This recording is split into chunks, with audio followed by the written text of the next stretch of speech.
নবী মুহাম্মদ সাল্লাল্লাহু আলহি ওয়াসাল্লামের কষ্ট পিতা ছাড়া জন্মগ্রহণ তার জীবন শুরু হয়েছিল যন্ত্রণা দিয়ে তিনি তার কবরের পাশে কাঁদলেন মরুভূমিতে একা আরেকজন রক্ষক চলে গেলেন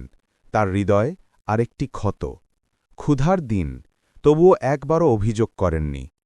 সত্যবাদী হঠাৎ উপহাসিত এবং প্রত্যাখ্যাত হন পাথর অপমান অপমান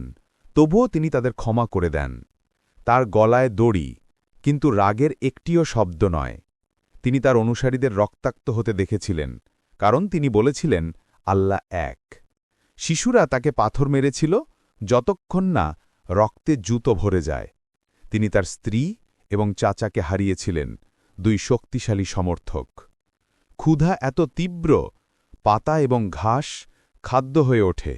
তিনি নিজেকে মুছে ফেলতেন এবং তাদের পথ নির্দেশনার জন্য প্রার্থনা করতেন প্রতি রাতে শত্রুরা তাকে হত্যা করার জন্য অপেক্ষা করত তবুও তিনি আল্লাহর উপর ভরসা করে ঘুমোতেন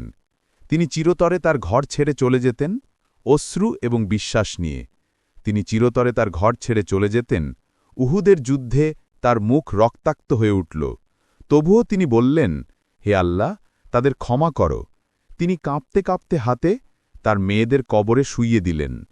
পাথর দিয়ে বাঁধা পেট এখনও আশায় হাসছে বাইরে হাসছে তার পিছনে ছুরি অপেক্ষা করছে শত্রুরা জাদু এবং বিষ চেষ্টা করেছে আল্লাহ তাকে সর্বদা রক্ষা করেছেন শত্রুরা জাদু এবং বিষ চেষ্টা করেছে